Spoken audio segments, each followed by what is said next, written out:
Right, so. You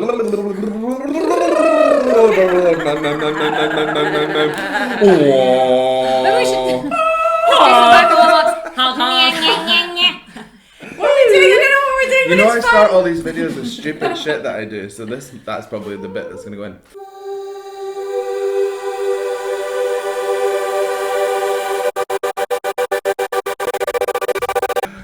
Hello, welcome back to my channel. My name is Sam Scott-Thorne and I am a vocal coach based in Glasgow. Now, if you'd like to meet and explore your voice a little more, then you can find me on www.sstvocals.com. You can also find me on Instagram and Facebook, and I'll put the handles down below and somewhere up there. So I am absolutely thrilled to be joined today by Little Acres. First smile is always harder when you're leaving what you know. Won't blame you if you stay here, waving to me as I go. Always wish the best for you. Thought that you would see me through in my wildest dreams. Yeah, the ones you thought I'd never make. This is Emily. Oh, this is Karis. that's correct. And this is Rachel. Now, they are a three-piece vocal harmony group based in Glasgow, and they are awesome. Super tight harmonies, and we are going to be looking at harmony groups today. I thought, who better to have than you guys? Aww, thank you. So, tell me about how you guys got started and stuff. Well, Emily, we merged. We converged. Emerging. We combined. So, how do we meet? So, I started working in the same place that Rachel started working in, and then I basically latched onto her and was like, I love you, don't let go, please. It's like Olympics. Following her everywhere, doing everything that she was doing. It got a little bit awkward. It got a little bit awkward. Basically, I've been following you for years, and then she's finally caved in and was like, okay, let's do something then. And then she knew you from uni, knew Karis from uni, and then luckily we all got on. Yeah. It was kind of like we got together whenever we got together, and we were like, okay, let's just sing something. And it was, I mean, speaking for you guys, but it was just like an automatic. As soon as we sang like our first song, it was like, this is quite special. Do you know what I mean? Mm-hmm. Like when you start singing in harmony with other people, you get that kind of, why have I got this in? I know, I was just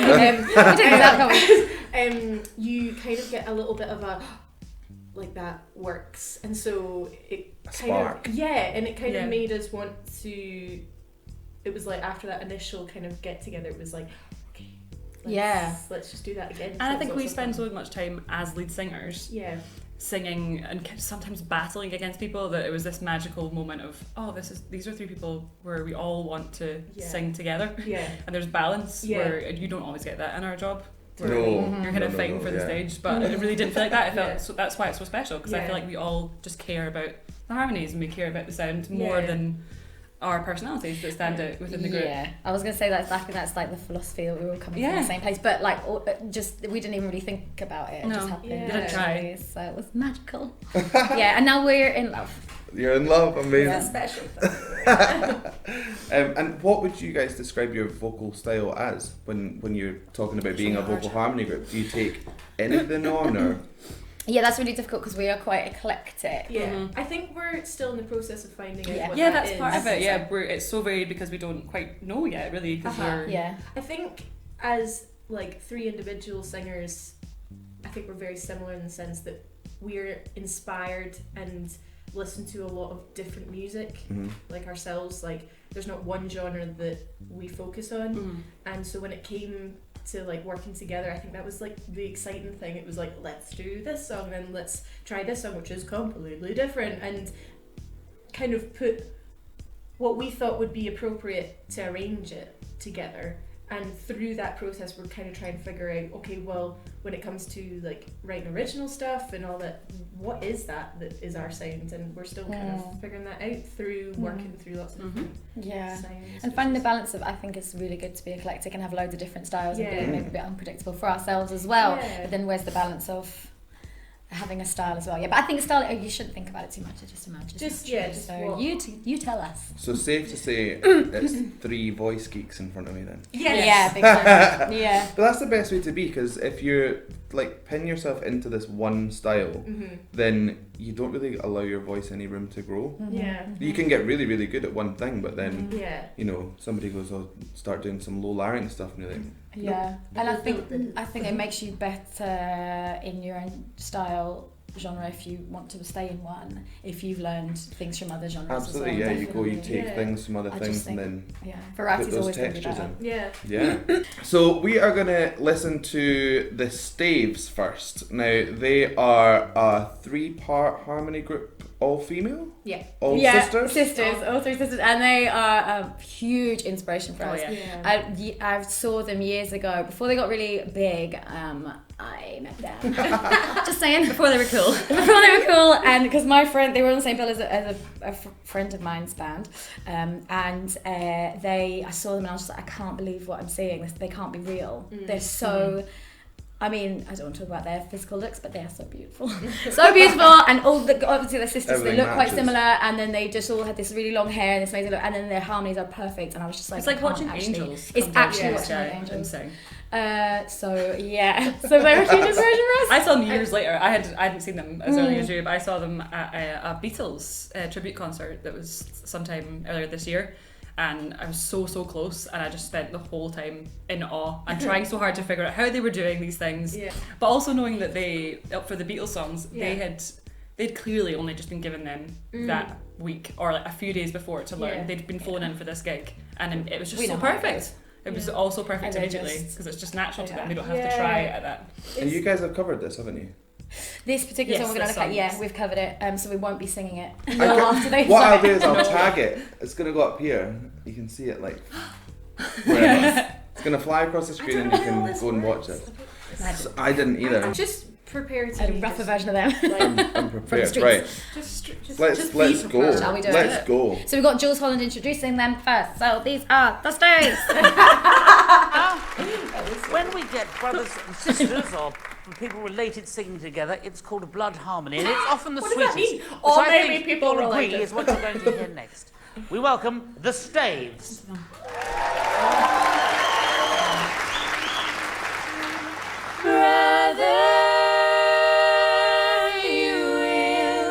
Never know all the things I did for you many years ago.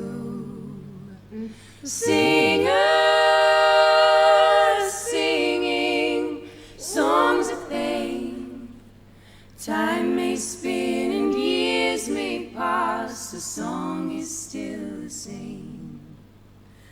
Tender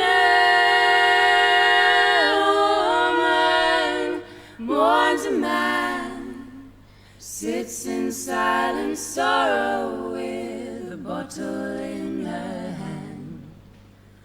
Tell me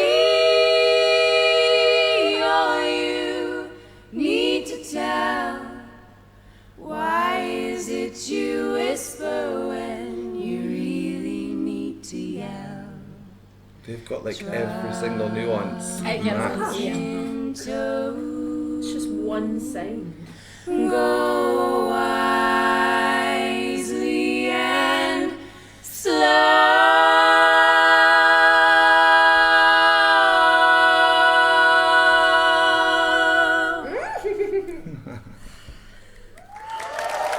Wow. I actually felt like applauding them. I know. Amazing. I actually did start. I'm that dickhead. So yeah, that's That's that. the Staves. Staves. Welcome. So it was like about What do you blood think? harmony and stuff. Yeah. I think they're amazing. I think Perfect. it was really, really interesting how they all they move. It's a really fluid sound that they make, and they all move at exactly the same kind of ebb. It's really every start and end is is they're all doing it together. Especially in the very beginning, you will. They're like kind of almost like falling off it, like quite lazy sound in the beginning, but it's in perfect, like you say, it's flowing in exactly the same way. And it isn't even that they're taking like visual cues, because much like us, which we get made fun of for eyes shut pretty much the whole way through. But it's just through their ear. They know, and they can, without even watching each other, they know where the next voice is going to go, which is magic. Oh no, I was just gonna say, like, that's like, you know that they've been singing. I mean, obviously they're sisters, so you know that they've been singing their whole life, and so that's like a learned behaviour, which I think, like, that's something that we've kind of like grown into. It's like we know certain movements mean something, or it's becoming so natural now. And we do actually sing a lot of our gigs with our eyes shut. Oh my gosh, each other. I'm trying so hard not to. I know, because was it Ben Mack said? Three blind mice. Three blind mice. Which actually is like like in my head is like the best. Change the name. Maybe it should be our first album, possibly. Three blind mice. Because as well we did this thing apparently, which we got a lot of hand movements, so it's been called windmill arms. So we got our eyes closed doing this. What's the wheel of it? Yeah. You do Cat's Cradle. I feel like that. Yeah, you do have the opening notes up. Yeah, concertina. I feel like I don't know, it helps with like flowing voice. But anyway, but there's the thing. So the thing he said in the beginning about blood harmony, which I hadn't heard until I'd seen this video, that phrase before, and I wonder if that's a thing because they'll have been, they'll obviously speak quite similarly, and they'll have different similar inflections and all the things that you have with your siblings. That I wonder how much of a difference that makes. Accent and stuff. Well, think about all the like family groups, like the Osmonds, the Jacksons, the Braxtons. That was good. Yes. I feel like there has to be one more now to match. I really didn't mean for that to happen. It's thrown me. The Flaxtons, the Maxtons. Sorry, there's so many ones. The Zootons! Wait, were they a family? There was the siblings in the Zootons. Well, they've all got the same surname, so. Or the Beach Boys as well. The Beach Boys. But that doesn't rhyme. The Beach Boys, Tins. But I do think it's something you can learn though over time, because when we first started singing together, their harmonies were strong, but it took a while for that blend to come. In fact, we were just talking about this before we started. We started off today. We recorded Hammond song last year. Oh yeah. And we were recording it, and then we were adding the video after, so it was disconnected. But we did 2 takes of the same song. Oh yeah. And when I was editing the audio after, I just happened to place the 2 takes on top of each other, and they're identical. Wow. You listen, and it sounds. It sounds really good. It's so good. There's slight bits where it changes, but it shows how we've sang that song so many times. Yeah. We've learned how to fit in around each other, and I just couldn't believe that they matched up exactly. Yeah, that was really and freaky, different takes actually. that That was a weren't good meant to moment. be the same. But so that's taken us a while, but I wonder how, I don't know, it just must be amazing to like sing with your siblings and have that. And I wonder actually how much maybe I don't know, biology makes a difference, because like obviously everything affects how you sound, right? Like the shape of your head and all these things. I wonder if they have the same skeleton or something like that. I think it's like same size neck. Let me remember. Identical larynx. Yeah, exactly. And it's like knowing like 3 voices, like knowing where everyone sits comfortably. So it's like the Staves. Like we all have a kind of place that we naturally go to. Yeah. Like Emily, you're normally singing low. Karis is normally like singing mid. I'm normally singing high. Not necessarily like, it's just somewhere we naturally go, where I think like that's voices naturally where the Staves go, and it's like that's where your voice maybe can complement whatever the arrangement is. So like if you're presented with a new piece of music, you instinctively go. It also means if we're going to improvise, we know where our boundaries are as well. I think if you live in that same place all the time, you know, okay, I better not try and step into where Rachel's maybe going to be. Don't step into my star. Rachel. Stay in your lane. She'll lose it. Rachel's known for her temper. You don't sing help Baba G there. She seems really sweet, but she has these bruises. It's always the mini ones you need to watch out for. Napoleon. We can really bite She is the Napoleon of our. The Conqueror. That's what they call me. It's so funny because sometimes when we're arranging things and like say for some reason we have to stray into each other's territory, we'll always be like, I'm going to be singing on top of you. Okay, oh my god. It's just so weird, and everyone's like, okay, I'll give you permission. I know. Oh, just this one. It's okay. You have to pay a toll. Oh yeah, exactly. But how weird, I don't wonder, again, with the sisters though, I mean, is that just a God-given thing? He was like, you're low, you're middle, you're high, perfect. Because they must, I mean, like, or they were just like to the low one, they were like, you stay down there. I think it's like maybe just like you naturally hear things in certain places. Yeah. Like, do you know what I mean? It's a weird thing. It's just, I don't know, you start singing it and you naturally pick out like a low harmony. Yeah. Sometimes, or I don't know. And also when you live somewhere for long enough vocally, that's just becomes the comfortable place. Because I started off, when I first sang, it was always about like getting me to sing all the big high notes. But I actually didn't enjoy that as much as I enjoyed like singing harmony, and I'd much prefer doing that actually, doing back vocal stuff than I do to doing lead stuff. But now that's where the comfortable place is. But I used to be such a high belty singer all the time. Yeah. But now I like living here. So I think maybe with them as well, they might have just specifically here. This house. Can I live here? We'll go right. This flat's so nice. We'll be like, we want to live here. But maybe over time, I don't know, maybe it's when it started off they didn't have that set up. But it's just now that's just what it will always be. Yeah, it's like I don't think I was never a particularly high singer, but I remember when I went to uni, I joined this choir, and they put me in the like alto twos, the lowest altos, mostly because there weren't many people in that group. And I started singing. I remember singing stuff. It was too low for me, and I remember being like, oh, sometimes it's a bit sore and stuff. And I think now I've just stretched. But I love it. But like now I can do. Yeah, and now it's so comfortable. Like it's more like. It's more like where your voice sounds like loud. It just doesn't sound like you're straining as well, because we could sing like two different notes, but it might sound like somebody else is straining and somebody else is comfortable. So it's like where you sit. It might come out like more over breathy and stuff. Whereas for me, it's like, hey, how you doing?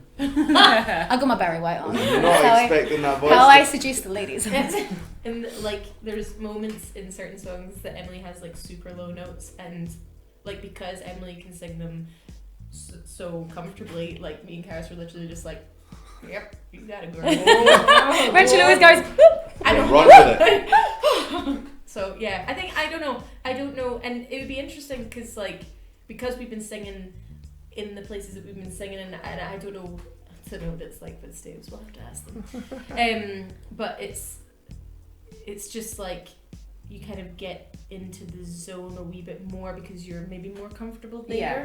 And so you can work on what the sound is. And what suits, like often like a sort of slightly, I don't know, breathier or grainier kind of sound. And I think she has that. I think this is the good thing. You can't really tell unless you know who's singing what in the Staves, which is how well they're blended. But it is the girl, and she's called Emily. The low one, it's me, and it's like she's got this like slightly grainier, breathier tone on in the bottom notes, which I don't know, it just suits on the a lot left of the time. video, She's in the blue shirt there.